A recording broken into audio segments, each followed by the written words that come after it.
My earliest memory was my father bringing me down in my mother's basement, putting up his hands and teaching me how to throw jabs and punches. I was there that he gave me those 3 words: be a man. Stop with the tears, stop with the emotions. If you're gonna be a man in this world, you better learn how to dominate and control people and circumstances. That was the source of tremendous shame. I left that room with tears coming down my eyes, just feeling I wasn't quite man enough. Football became a tremendous place to hide. You can hide inside that helmet, you can hide behind the roar of the crowd. You get to project this facade, this persona, the epitome of what it means to be a man in this culture.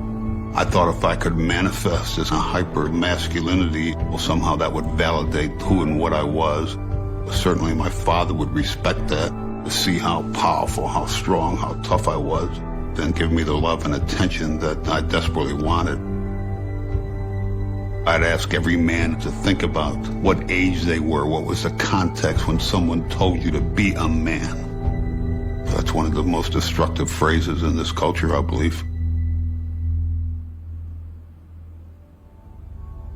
Stop crying. Don't cry. Stop with the emotion. Pick yourself up. Don't be a chump. Don't be a pussy. Don't let nobody disrespect you. Be cool and be kind of a dick. Always keep your mouth shut. Nobody likes a tattletale. What a fag. You little bitch. Don't let your woman run your life. Bros come before hoes. Get laid. Be a man. Be a man. Grow some balls. So man up. Man up. Man up. Man up. Man up. Some fucking balls. Act like a man. Be a man. Yet again, another teen has taken his own life after being bullied for years. The details of the gang rape that took place outside a high school homecoming dance are horrifying. 3 teens confessed to shooting an Australian man for, quote, the fun of it. 13 people were charged in the beating death of a Florida A&M drum major, the result of a band initiation ritual. The student was found dead, alcohol 5 times the legal limit in his system. He killed his girlfriend and then shot himself. Over 20 little children dead. He also shot his mother. The shooting was apparently premeditated. 1 gunman, and he is among the dead. 315 and 314 for a shooting at Century Theaters. Somebody's shooting in the auditorium.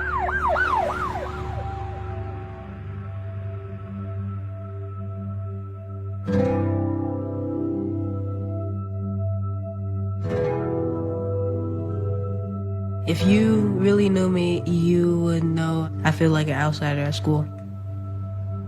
When I'm having a bad day, sometimes it's hard to talk to somebody about it. If you really knew me, you would know that when I'm sad, I really don't say anything about it.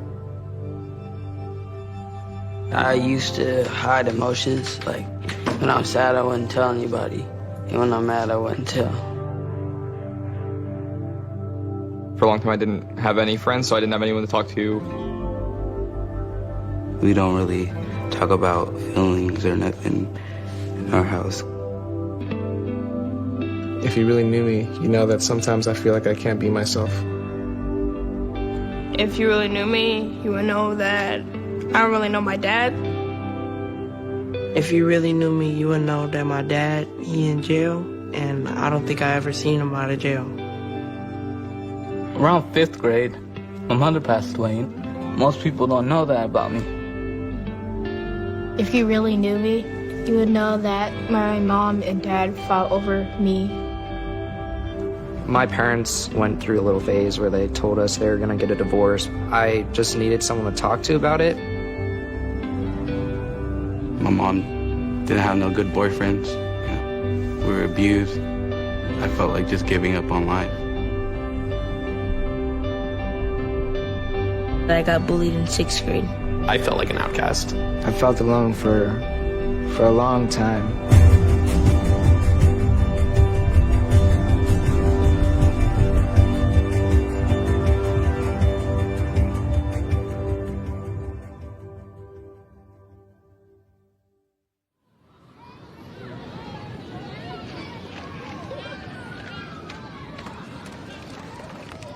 If you walk onto any playground in America where there's a bunch of boys happily playing, you can start a fight by asking one question. Who's a sissy around here? And 2 boys will go at it. Oh, he is, and they can have a fight. Or all of the boys will go, oh, he is. And that boy will either have to fight them or run home crying. That idea of being seen as weak, as a sissy in the eyes of other guys, starts in our earliest moments of boyhood. And it follows us all the way through our lives, proving to other guys that we're not girls, that we're not women, that we're not gay. We've constructed an idea of masculinity in the United States that doesn't give young boys a way to feel secure in their masculinity, so we make them go prove it all the time. If I can man up, why step down from that, you feel me? Masculinity is not organic. It's reactive. It's not something that just develops. It's a rejection of everything that is feminine. Sometimes my friends act like they're tough when I feel like they're not. From the beginning, we're taught as boys to lock down our emotions. We can't talk about being afraid. We can't talk about being hurt. We could talk about being pissed off. We could talk about being angry. We can't talk about being sad. If you never cry, then you have all these feelings stuffed up inside of you, and then you can't get them out. We put them on that trajectory through our popular culture, through our parenting styles, through our educational styles, and through assumptions about natural manhood and maleness that we pass along that are incredibly insulting and damaging. And then there's a whole social system that polices them through this low level of threat from other men if they're not man enough.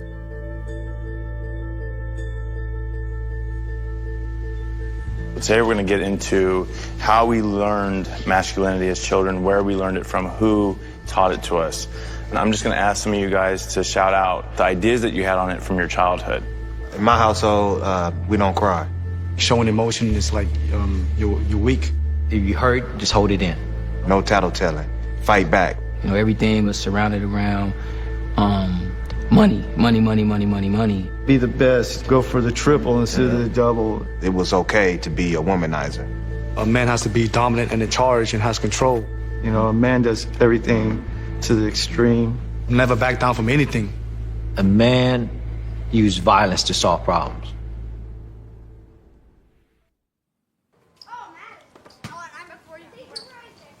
The first lie every boy learns in America is we associate masculinity with athletic ability, size, strength, or some kind of skill set.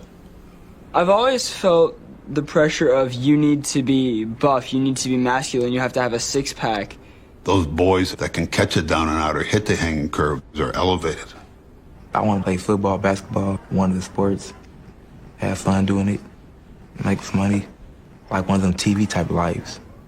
They're set up for a tremendous failure and frustration in life because being a man doesn't have a single thing to do with athletic ability. You think about all the other boys on that playground. They don't just want to play sports. They want to do computers or music or drama or debate. This past month, I took part in my first theater production. Like now I'm looking back like, oh, I wish I had taken part in that throughout high school. I don't know. I guess I didn't because it was something taboo. You just weren't supposed to do it. Second lie every boy learns is that we associate masculinity with economic success. My name is Jordan Belfort. The year I turned 26, I made $49 million, which really pissed me off because it was $3 shy of $1 million a week. You know, it's been said that comparison is the thief of all happiness. So if you're building your sense of masculinity based on power, possessions, there's always going to be someone that has more. That leads to an incredibly empty life of striving for things at the expense of what's really important in life. I've had 8-year-old kids sit on my couch, 8-year-old boys, and I'll say, so what do you want to be when you grow up? And they'll say, a venture capitalist. There are so many things wrong with that I hardly know where to start. The extent to which he comes in and has already been programmed, he is going to have very limited options in his life, and they will never feel authentically like his own. And then the third criteria is a culture. We associate sexual conquest with masculinity. Seek the free! This man is a legend with the ladies. I can only imagine. I found the top 5 hottest girlfriends of Derek Jeter. Men everywhere, we all salute you. Associating that with masculinity is so dehumanizing. You tapped that ass, didn't you? Tell the truth. You know you tapped that ass. You put it in the back seat, bam, code X. Look, man, I got a wife. You got a dick. You do have a dick, don't you? Well, those words are designed to keep boys silent, to keep them conforming to the construct.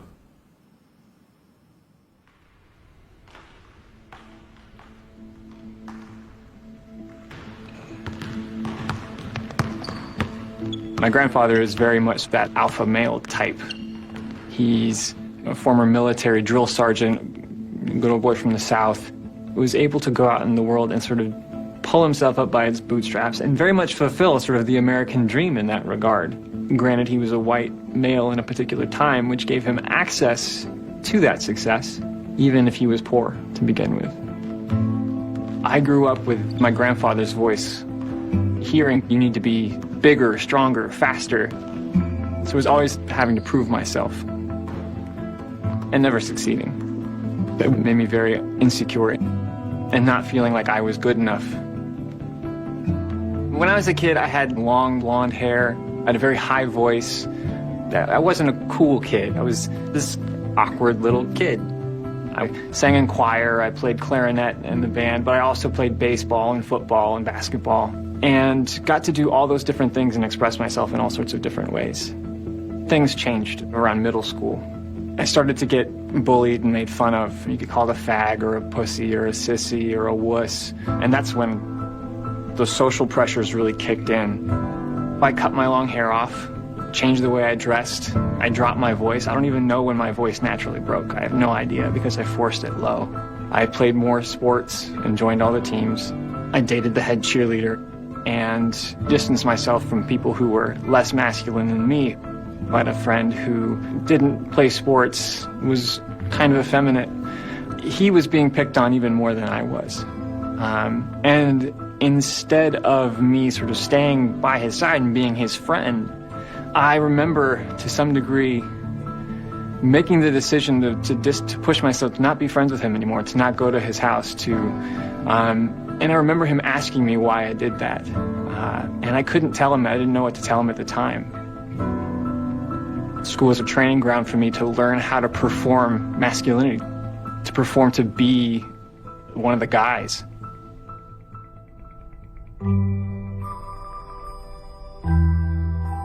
Throughout most of history, there's been this belief that men and women are fundamentally different creatures, and it probably begins with the Bible. Sex is a biological term. It refers to which chromosomes you have. 2X is female, X and Y is male. Gender is a social construct. These are expressions of masculinity or femininity, and both of these are spectrums, and they overlap. Boys and girls are far more human and far more the same than they are different. If you gave 50,000 psychological tests to girls, it would fall out on a bell-shaped curve. If you gave the same 50,000 psychological tests to boys, it would fall out on a boy bell-shaped curve. If you superimposed them, they'd be 90% overlapping. You've got the shoulders that stick out on either side, and those are very often the traits that feed into our stereotypes. People make the assumption that because the brain is biological, that any sex difference in the brain must be hardwired. But the brain is plastic. The brain changes as a result of experience. You go through a process called proliferation and pruning, which is that you make a whole bunch of brain connections, and the ones that you use are strengthened, and the ones that you don't use die back. Whether it's empathy or aggression or spatial ability or verbal ability, things that a child spends their time on, that's what they're going to be good at. Parents, from even before a child is born, start thinking about the child differently. They decorate the room differently. They buy different clothes. So this notion that there is such a thing as gender-neutral rearing, or that parents are not responsible for gender differences, is a psychological impossibility. We are becoming much more bifurcated in terms of hypermasculinity and hyperfemininity. Girls' products have become much pinker, and boys' products have become much more camo and much more violent. And it's not just in the toys, but it's also in television programming and movies. This hypermasculinization and hyperfeminization reflect cultural tension and fear about the fact that gender is socially constructed. And we respond in ways to try to organize and simplify the world that actually end up simplifying it to such a great extent that it puts pressure on young men and young women to fit into those boxes. You gotta go in there and you gotta be tough, but you can't be sissying out. By the time a boy is 5 years old, he's pretty much taught that it's not okay to cry in public. He may still do it, but the expectation is by the time he's 10 that he's perfected it. And if he's 12 and he's still crying in public, there's a problem. Oh, my dear God. Are you one of those single-tear people? You are a worthless pansy ass who is now weeping and slobbering like a 9-year-old girl. Boys are not encouraged to talk about any kind of pain with anyone else. And when they do talk about pain, fathers particularly, but mothers also, tend to focus more on how to solve that or what they're going to do or their actions. Hit me. Hit me. Come on. Come on. Come on, son. Come on. Son, left.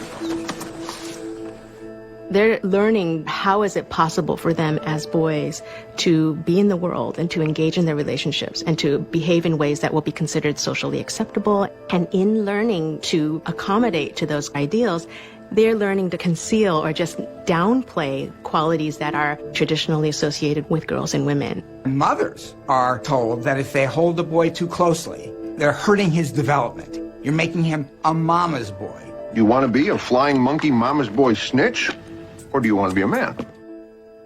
Now, being a mama's girl or daddy's little girl, that's wonderful. But a mama's boy, it means somehow he's soft. Have a great day, sweetie pie. We're concerned that our child is going to be ridiculed, or concerned that our son will be the target of violence. And so we give him what we think he needs in order to avoid that. Mario, football players don't cry. What? Football players don't cry. The reason men are less likely to show empathy, less likely to show vulnerability, less likely to bring up children in that kind of way, is that they've been socialized into this. I was really very moved by the fathers who brought their little 4-year-olds and 5-year-olds to school in the morning, and how tender these men were with their sons, how patient and loving they were with these little boys. So I asked them, what do you see in your sons that leads you to say, I hope he never loses that? And the fathers spoke about their sons' out there quality. They were so emotionally open, and their real joy in their friends. And the men felt that on the road to manhood, they themselves had lost touch with these qualities in themselves. And the quandary for them was, would they have to silence the very qualities that they most valued in their sons? It was the most exquisite sense of dilemma.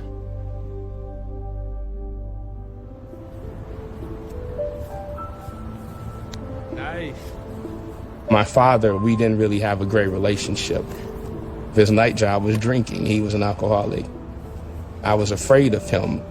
He was a mean man. He was emotionalist. He didn't care about much.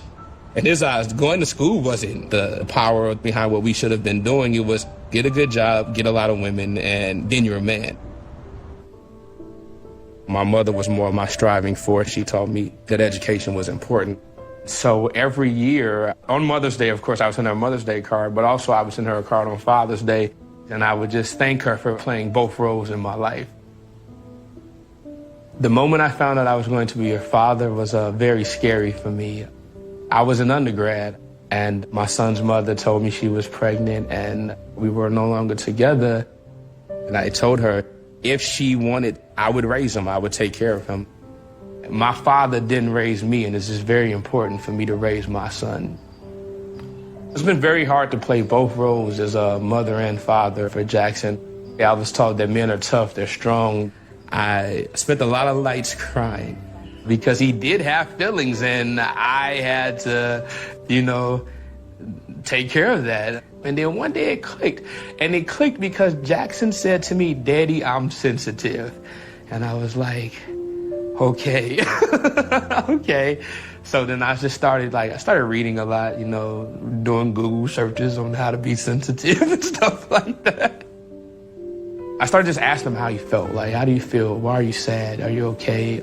He taught me how to be more in touch with my own emotions and his as well. Like, he would cry, sometimes I would cry with him, and I would tell him, Daddy wasn't allowed to cry growing up, but it's okay. If you need to cry, cry.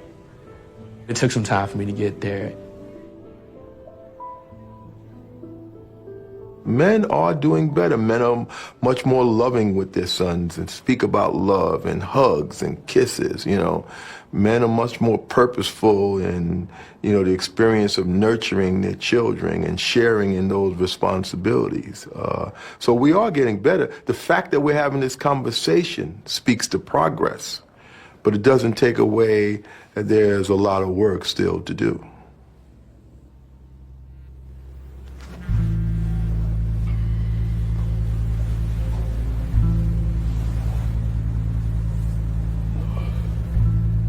Growing up in the household that I grew up in, there was a lot of physical abuse.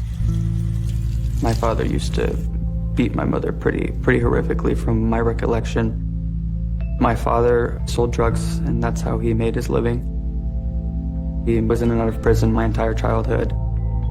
In fact, I think he was gone the first 2 years that I was born, so I didn't even really get to establish that connection that most young boys get to establish with their father. In middle school, it was extremely difficult to deal with because I didn't know what it meant to be a man. Like, I did not have a father figure in my life. I just had strong women.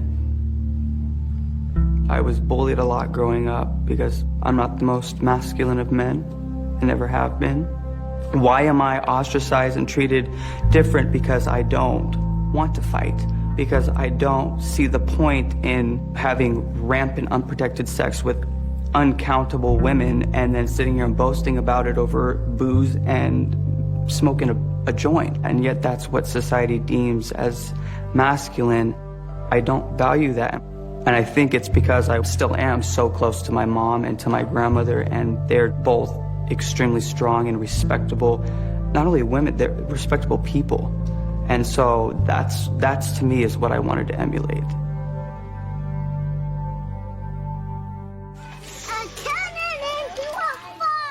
One of the things that came up in my study has to do with the MEAN team, which was a team created by the boys, for the purpose of acting against the girls. This was a pre-kindergarten class. In the beginning, there was a little bit of intermixing, but then by December of that first year, the boys versus girls dynamic had become clear, and even the hierarchy among the boys had become clear. It had these rules and these ways of being and these ways of engaging each other and behaving. One of the rules was that they couldn't play with the girls. And if you broke those rules, you could be fired and technically not be a boy anymore. One of the boys told me, I'm actually friends with all the girls. I actually like the girls, but if Mike, the leader of the MEAN team, finds out, then he'll fire me from his club, and then I won't have a club. They totally understand, like, kind of, these are the rules, and then these are the consequences for their status among the boys. When I was choosing schools for Roman to go to kindergarten, I specifically chose one that was Christian-based. It seemed that there was an emphasis on family values and kindness.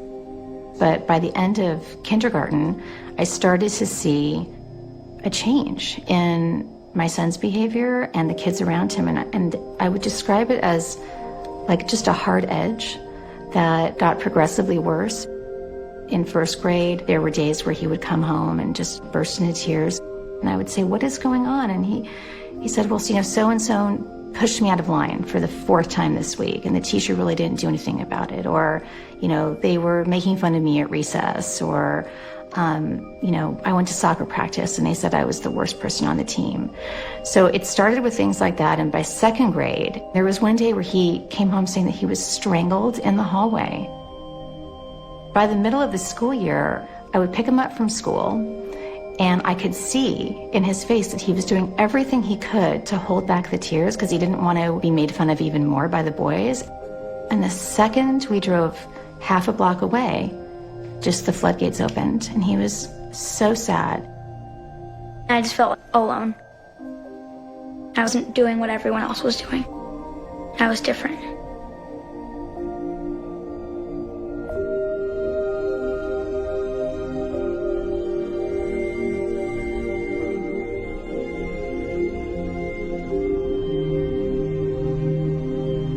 There's a dominance hierarchy. There are tough guys who are on the top, and there are weaklings, girls, who are the bottom of the heap. Now, this